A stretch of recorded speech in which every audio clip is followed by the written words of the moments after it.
Hello， 大家好，我是伟权，欢迎回来我们频道。那今天这个视频呢，我们就来聊一聊很多人都会有的疑问，就是什么城市呢是适合我自己的，或者呢适合我的八字的？那我为什么会想聊这个题目呢？是因为在我的咨询里面还蛮常被问到这个问题的。那我在网络上呢也看到蛮多人说我们要怎么根据自己的八字来挑选适合自己去生活还有工作的一个地方。那今天这个视频就希望可以给到大家一点的方向，还有分析的方法。很多人都会听过，如果你往某一个方向去发展的话，对你个人都会很有帮助。那在我们的八字命理里面，到底这句话是真实的吗？还是真的有用吗？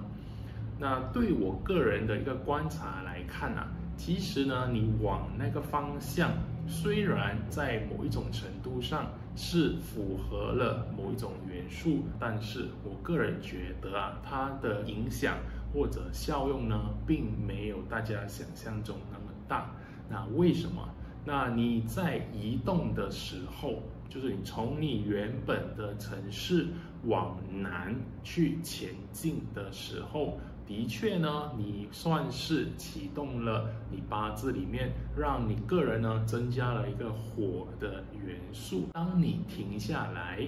你在那边生活的时候，你受的是更大的是那个城市本身的一个能量所影响，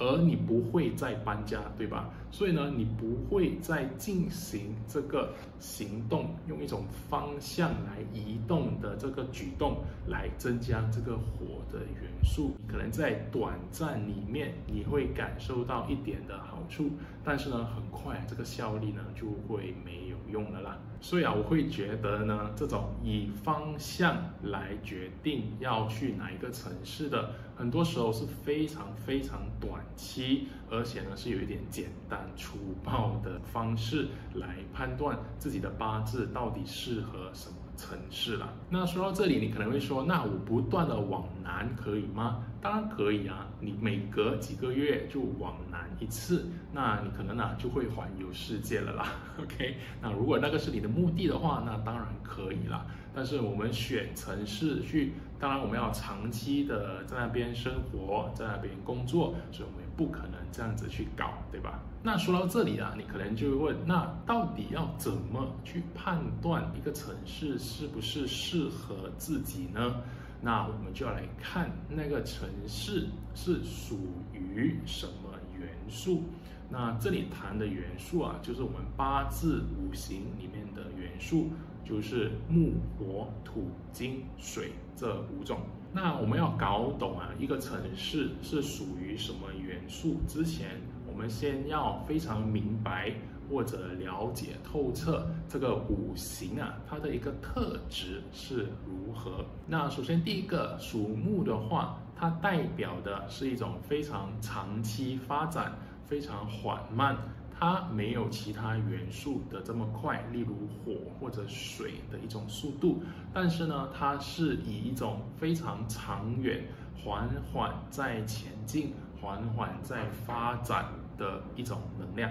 所以如果你去到一个城市你感受到那个地方的人，他们都没有这么的急躁，比较缓慢一点点，但是又同时充满一种生命力。他们谈的很多都是未来的一种展望，对未来的一种计划，他们不是非常热情、奔放、开放的一种感觉，而是一种非常沉稳，然后好好的去进行计划的一种感觉的话，那很有可能这个城市就会比较属于木的一种感觉。那我以我去过的一些城市，还有我的一些观察，可以给大家一点的例子。那这个属木我个人觉得是蛮符合新加坡这样子的一个地方，无论从它的一种政府的一个政策，他们对未来的一个方向，到他们的一些公司，人们的一种生活方式，他们对很多事情啊都会比较注重对未来的一种发展。然后呢，他们在个人方面啊，也不会展现非常的奔放热情，那它更多的是一种稳稳的、不断的慢慢成长、慢慢往上爬的一种感觉啦。那当然，我们不同的木在不同的地方啊，它呈现出来的一种样子也会有一点点不一样。新加坡的话，它的木呢会比较偏向于正官的一种木。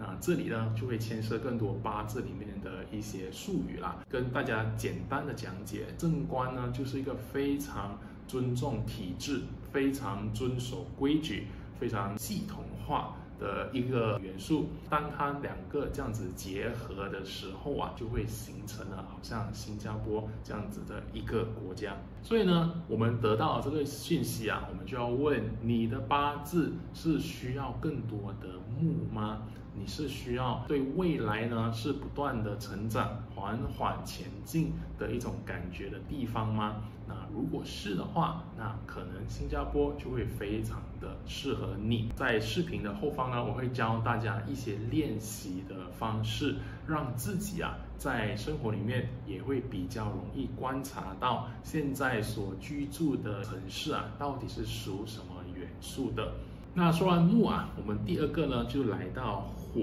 那火的一种特质啊，就是非常的张扬，非常的上升，非常热情奔放，属于一种很活泼灵性、非常活泼开心的一种能量。那在另外一方面呢，火啊也代表的是一种灵性或者宗教。所以呢，如果是属火的地方啊，在当地呢，它可能是会充满着非常多的一种烟火气，或者呢人文气质，也包括一些宗教场所，有很多当地的一些神话，这些呢都很容易展现出一个地方啊，它的火元素呢非常的主导。那这里呢，我会举的例子啊，就会比较偏向于好像台湾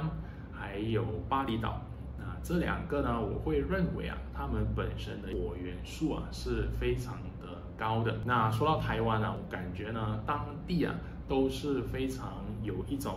人文或者呢以人为主导的一种感觉。那同时间呢，也有很多的一些庙宇啊。当地的一种信仰啊、文化啊，都在影响着整个地方啦。在台湾呢，会比较容易出现很多比较戏剧化、比较多争执的一种情况。那为什么？其实就是火在影响着每一个人啊，每个人呢都认为自己的意见是对的，是正确的。那他很容易呢就要去表现出来，然后要让别人知道，或者呢看到别人呢有一样的意见的时候啊，他就很想要去攻击他。那这些呢都是非常火的一种特质。所以呢，这个火啊，它会有好处也有坏处，那大家呢要比较留意一点点啦。那另外呢，在巴厘岛啊，我感觉呢当地呢是非常强的一种火的元素。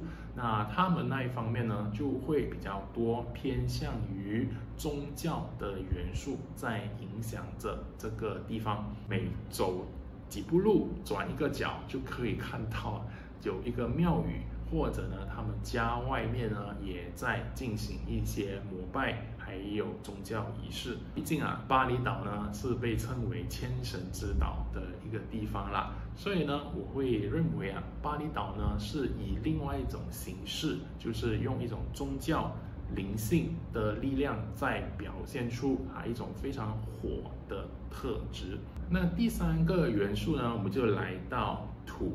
那土啊，给人的感觉呢，就是非常的安稳、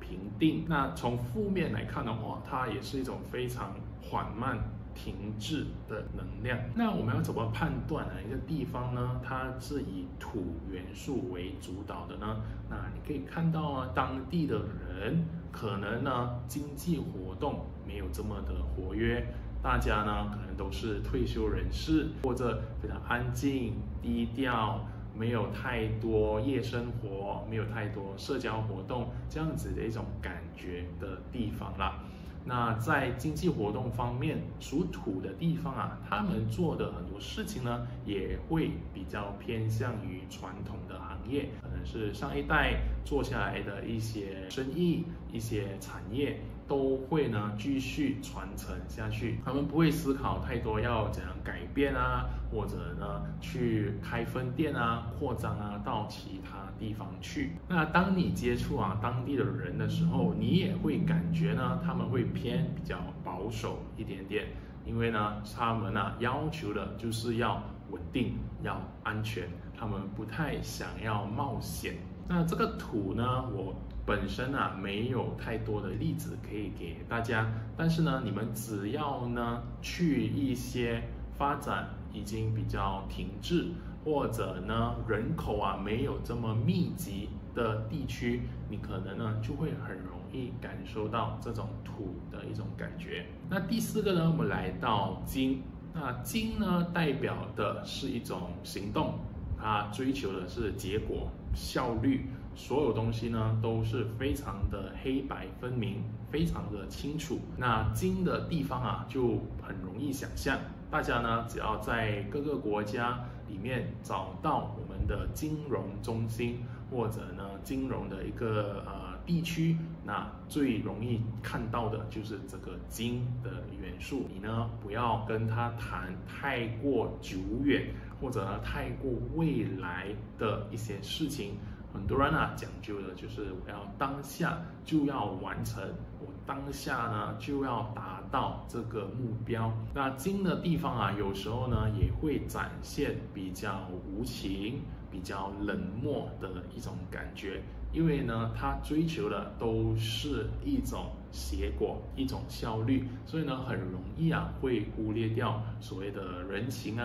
关系这方面的事情啦。那最后一个呢，我们就来到水的元素。水呢讲究的是一种流动，它是一种快速变化、非常灵活多变的一个地方。属水的城市呢，很多时候它可能是一个旅游的热点、交通的中心点、交通的枢纽、中心点、转换站，这些呢都会非常属水的一种感觉。很多的大城市那种超级大城市呢，很多时候也是会属水。为什么呢？因为会有很多他们周边城市或者一些乡区的地方的人都会来到城市找生活、找工作，对吧？那这种人的流动，它也代表的是一种水。所以呢，如果那个城市本身呢就有很多的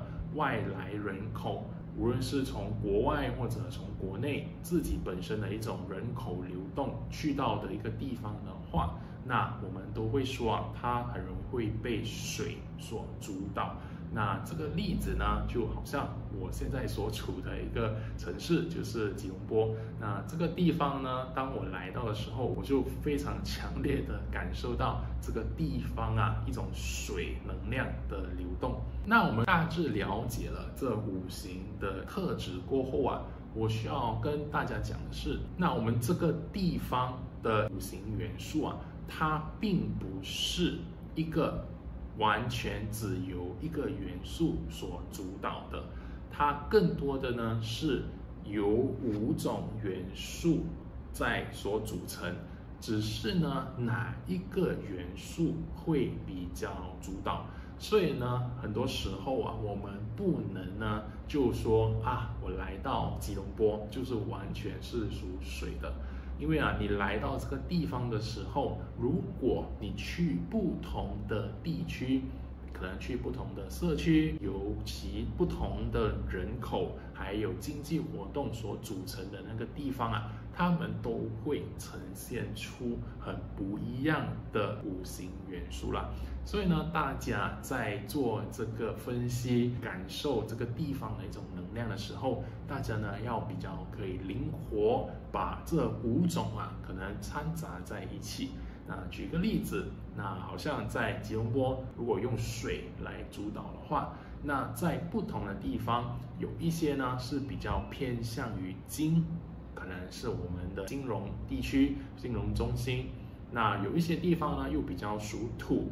因为呢可能这个地方啊是一个老区，可能没有这么多年轻人居住在这里，比较多呢都是年长的，是老一辈的，还继续留在这个老社区里面，所以呢，它感受到的是会比较偏土一点点。那如果你去到一些地方呢，是它的商业活动非常的活跃，可能呢它都是非常多的餐饮业，那种餐馆、小档口都聚集在一个地方的话，就会非常强烈的一种火的元素在那一边。那所以呢，大家呢可以比较灵活，然后其实是非常有趣的，就算在同一个城市，它都可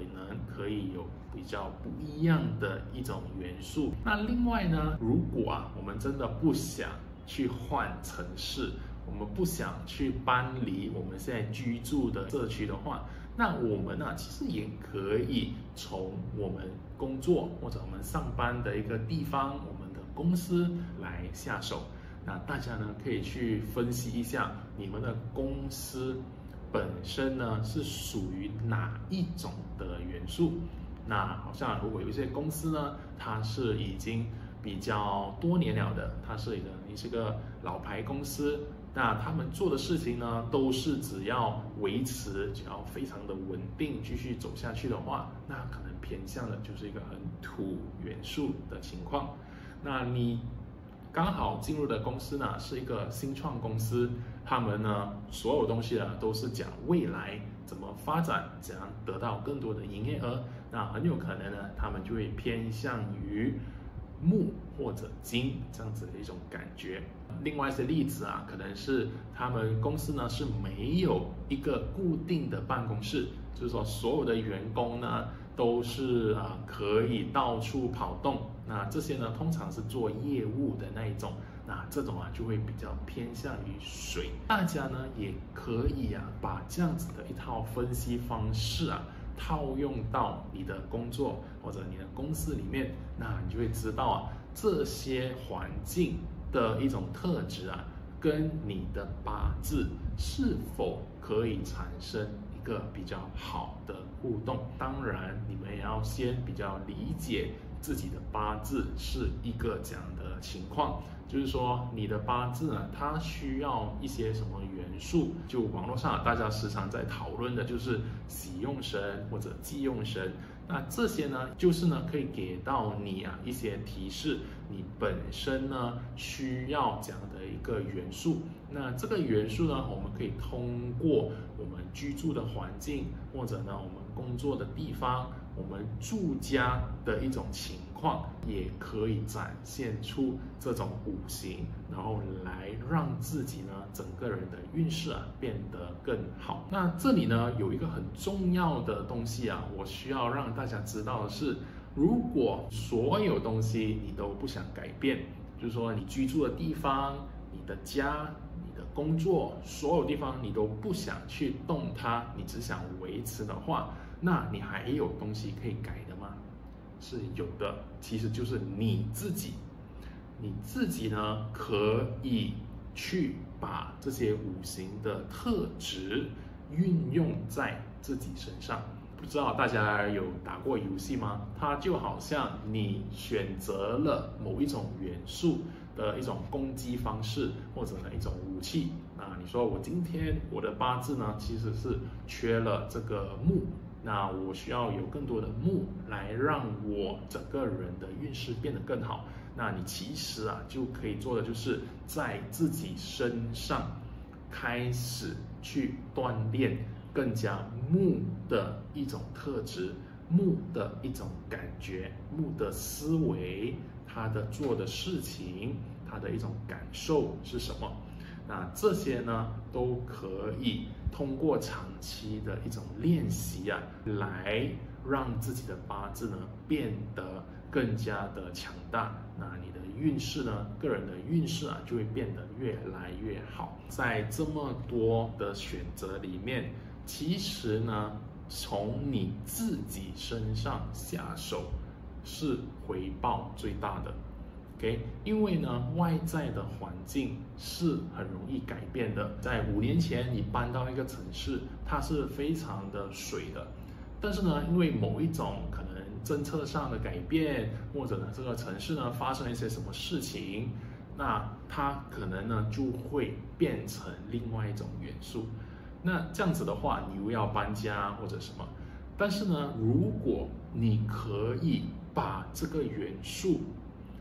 练到自己身上，就好像把那一个元素呢吸收进来，然后成为自己的一部分的时候，那其实你去到什么地方，你去到什么城市，你都可以过得非常的不错了。所以大家记得啊，我们有很多不同方面的方法可以来增加自己某一方面的元素。我们不一定呢，只是要通过程式。大家呢，如果不是那么的熟悉五行的话，那你可能会比较难去理解到一个地方它到底属什么元素。那这里呢，我就给大家几个方式，可以去更加容易理解到一个地方它所属的五行是什么。那首先第一个，大家可以去看的是他们那个地方主要的经济活动是什么。OK， 它可能呢是金融业、旅游业，或者呢小型的商家，或者很多连锁店，或者餐饮业。某一个地方如果它是充满餐饮业的，OK， 我们第一个想到的是什么元素？如果我们看到的全部都是银行的话，那它又是比较属于什么元素的？那大家呢可以去从这种日常生活里面去练习。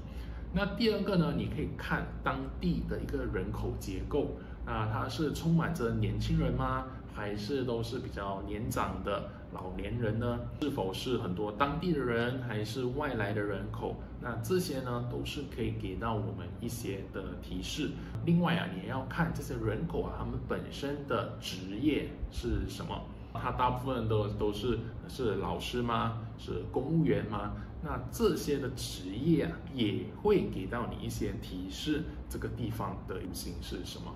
那最后呢，可以做的是如果有去到不同的地方去旅行或者经过某一些地方的时候，让自己去感受这个地方它的一个能量到底是如何。我们是有这样子的感应能力的，我们是有这种所谓的一种天生的直觉，我们可以感受到其实这个五行的能量是如何的。只是呢，因为我们现代的生活，我们长期以来我们都没有去训练，没有锻炼自己有这样子的一种感受能力，所以呢，我们都已经忘记了。那大家如果想要去练习的话，你可以现在当下就可能在自己的家 ，OK， 我开始感受我的家到底是哪一种感觉 ，OK。那如果要扩大一点的话，我现在住的这个公寓、这个小区、社区到底是什么元素？然后大家呢就不断的在日常生活里面去练习了。我们还有更进阶的一些方式呢，就是我们可以看一个地方的八字，或者呢一个地方它的风水，它可能是外面的山或者水 ，OK， 可能河流湖泊还有一些山的形状，很多时候呢也会给到我们很多的提示。一个地方呢，它的能量到底是如何？